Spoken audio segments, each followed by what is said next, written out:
নমস্কাৰ মুহূৰ্তৰ আন এক ডাঙৰ খবৰ হিমন্ত বিশ্ব শৰ্মা চৰকাৰৰ বিৰুদ্ধে পুনৰ এবাৰ যুদ্ধ ঘোষণা কৰিছে আমচুৰ সভাপতি ৰেজাউল কৰিম চৰকাৰে ৰেজাউল কৰিম চৰকাৰৰ ফালৰ পৰা কোৱা হৈছে যে মুখ্যমন্ত্ৰী হিমন্ত বিশ্ব শৰ্মাই মুছলমানক ভাল নাপায় হিমন্ত বিশ্ব শৰ্মা চৰকাৰে মুছলমান ৰাইজৰ উন্নয়নৰ বাবে কোনো ধৰণৰ কামে কৰা নাই হিমন্ত বিশ্ব শৰ্মা চৰকাৰে বাৰে প্ৰতি মুছলমান সকলক প্ৰতাৰণা কৰি আহিছে যেতিয়ালৈকে মুছলমান জনতাৰ হেখৰ সমস্যাটো সমাধান নহয় তেতিয়ালৈকে আমচুৱে যুজি যাব মুছলমানৰ প্ৰাপ্য আৰু মুছলমানৰ অধিকাৰৰ বাবে বিজেপি চৰকাৰৰ বিৰুদ্ধে সমান্তৰালকৈ আমচুৰ সভাপতি ৰেজাউল কৰিম চৰকাৰৰ ফালৰ পৰা স্পষ্ট ৰূপত কৈ দিয়া হৈছে যে প্ৰয়োজন হলে ৰাজপথলৈ ওলাই আহিব লাখ লাখ মুছলমান জনতা এই মুহূৰ্তত লৈছে ডাঙৰ খবৰ হিমন্ত চৰকাৰৰ বিৰুদ্ধে পুনৰ যুদ্ধ ঘোষণা কৰিলে আমচুৰ সভাপতি ৰেজাউল কৰিম চৰকাৰে হিমন্ত চৰকাৰে মুছলমানৰ উন্নয়নৰ বাবে একোৱে কাম কৰা নাই মুখ্যমন্ত্ৰী হিমন্ত বিশ্ব শৰ্মাই মুছলমানক ভাল নাপায় বাবে মুছলমানৰ উন্নয়নৰ বাবে একো কাম কৰা নাই চৰকাৰখনে মুছলমানক খিলঞ্জিয়া অখিলঞ্জিয়া অচিনাক্ত বিশেষ সম্প্ৰদায় এনে ধৰণে বিভাজন কৰি আহিছে মুখ্যমন্ত্ৰী হিমন্ত বিশ্ব শৰ্মাই মুছলমানক ভাল পোৱা হলে মাদ্ৰাছাৰ ওপৰত বুলডোজাৰ নচলালে হেতেন বাৰে প্ৰতি মুছলমান জনতাক প্ৰতাৰণা কৰি আহিছে হিমন্ত বিশ্ব শৰ্মা চৰকাৰে মুছলমানক নিজৰ প্ৰাপ্য নিজৰ অধিকাৰ দিব লাগিবই হিমন্ত বিশ্ব শৰ্মা চৰকাৰে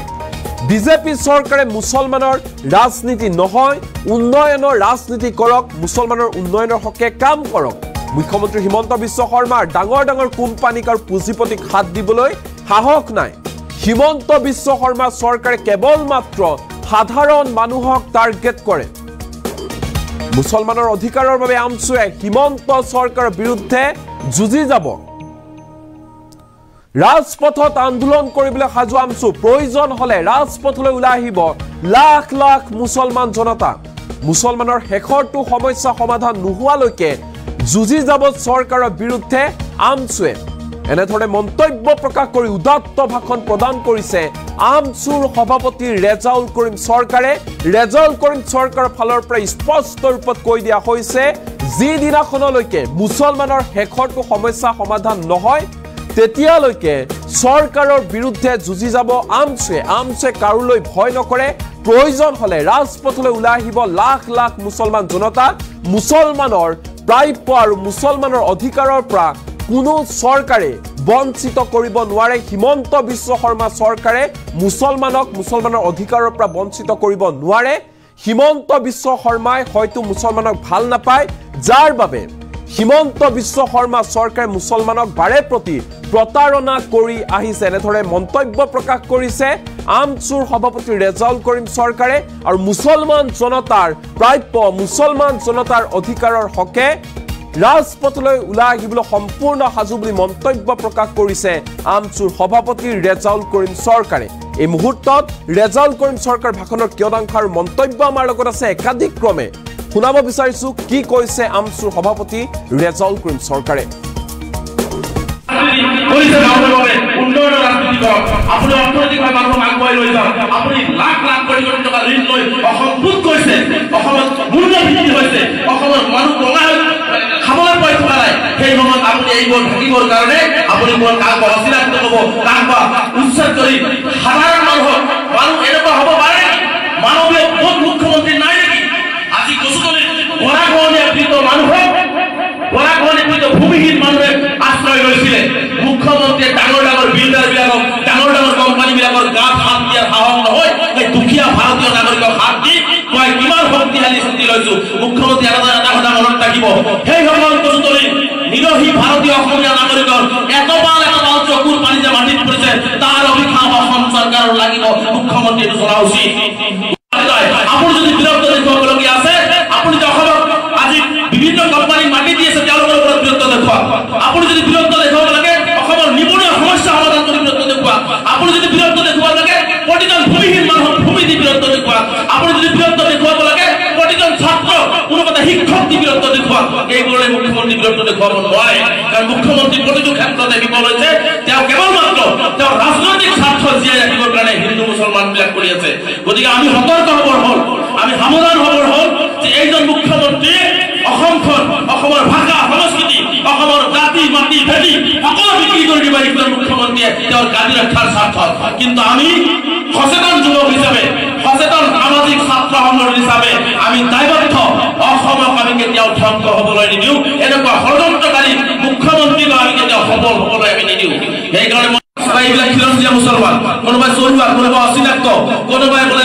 বিশেষ সম্প্ৰদায়ৰ মানুহ এইবোৰ ভাগ হৈছে ভাগ এইকাৰণে কৰিছে মুখ্যমন্ত্ৰী ভালকে জানে যে ধুবুৰীৰ পৰা শদিয়ালৈকে হয় ধৰ্মীয় সংখ্যালঘুসকলে একত্ৰিতভাৱে নিজৰ অধিকাৰৰ বাবে যদি আৱাজ উঠায় মুখ্যমন্ত্ৰী দিছপুৰৰ গাড়ী কমি উঠিব যাৰ কাৰণে ধৰ্মীয় সংখ্যালঘুৰ মাজত ভাগ ভাগ কৰি আছে তেওঁ কোনো খিলঞ্জীয়া মুছলমানক ভাল নাপায় যাক খিলঞ্জীয়াৰ চাৰ্টিফিকেট দিছে মই মুখ্যমন্ত্ৰীক চেলেঞ্জ কৰিছোঁ যাক খিলঞ্জীয়াৰ চাৰ্টিফিকেট আপুনি দিছে সেইসকল মানুহৰ কাৰণে 1000 কোটি টকাৰ এটা পেকেজ ঘোষণা কৰি দেখুৱা বুকুত যদি মুখ্যমন্ত্ৰী হোৱা দায়িত্ব আছে জাহাংগীৰক হত্যা কৰা হ'ল আজি লখিমপুৰত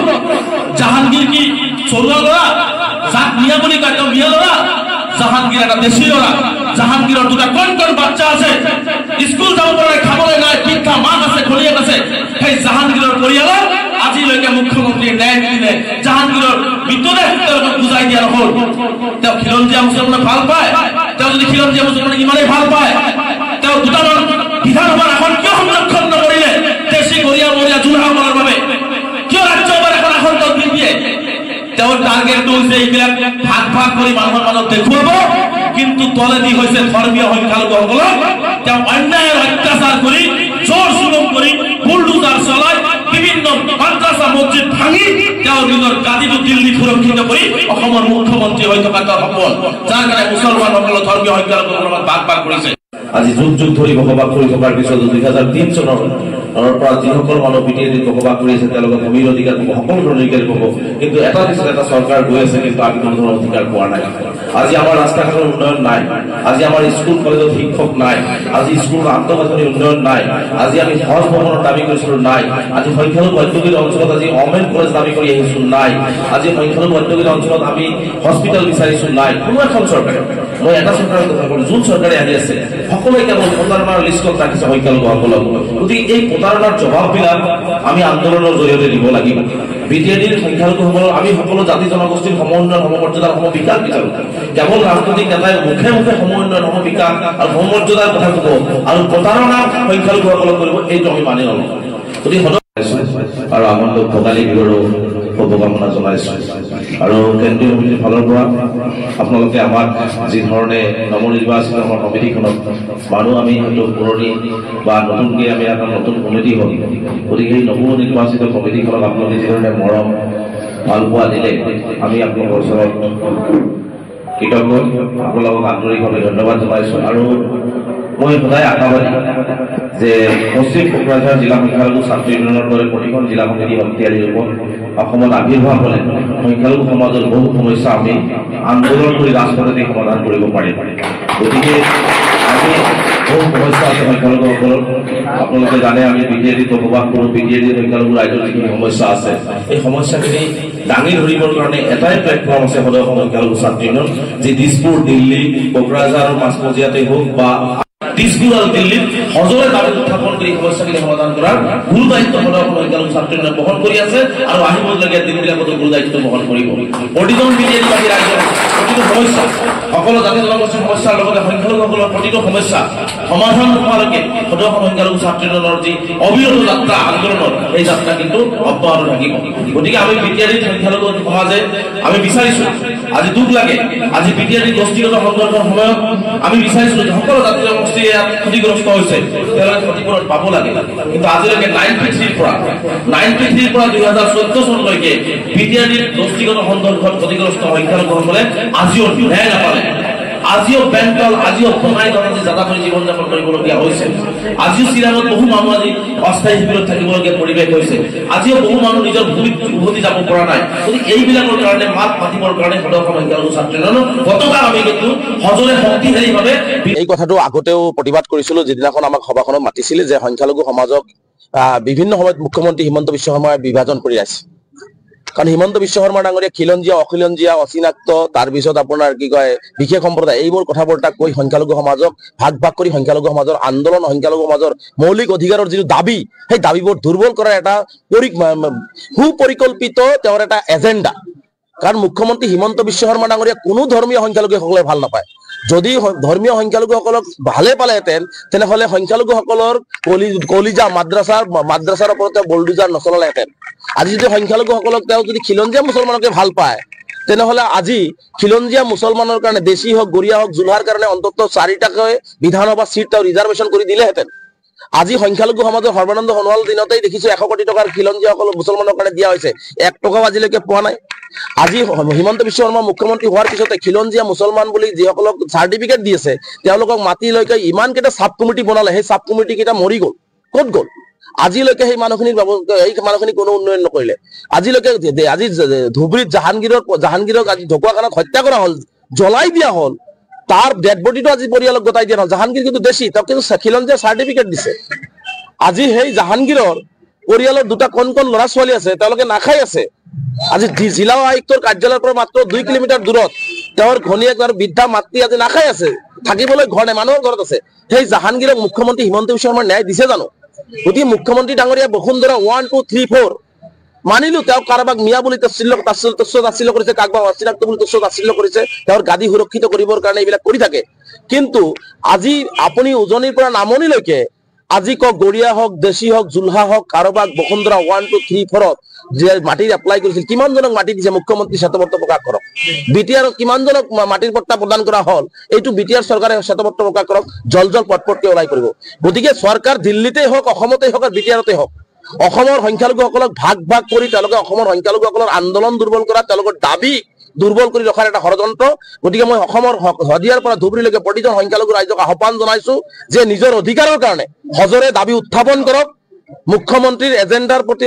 মুখ্যমন্ত্ৰী যি এজেণ্ডা লৈ কাম কৰি আছে সংখ্যালঘুৰ প্ৰতি সেই এজেণ্ডাত আপোনালোকে ভৰি নিদিব। নিজৰ যিখিনি সাংবিধানিক অধিকাৰ আহিছে সেই অধিকাৰখিনি শদিয়াৰ পৰা ধুবুৰীলৈকে সজৰে দাবী উত্থাপন কৰক। আৰু এই দাবীক কোনোবাই উত্থাপন কৰক বা নকৰক শদিয়াৰ পৰা ধুবুৰীলৈকে প্ৰতিজন সংখ্যালঘু সমাজৰ আৰ্থ সামাজিক ৰাজনৈতিক আৰু শৈক্ষিক সমস্যাসমূহ সমাধানৰ কাৰণে সদৌ অসম সংখ্যালঘু ছাত্ৰী ইউনিয়নৰ সজৰে দাবী উত্থাপন কৰি আহিছে,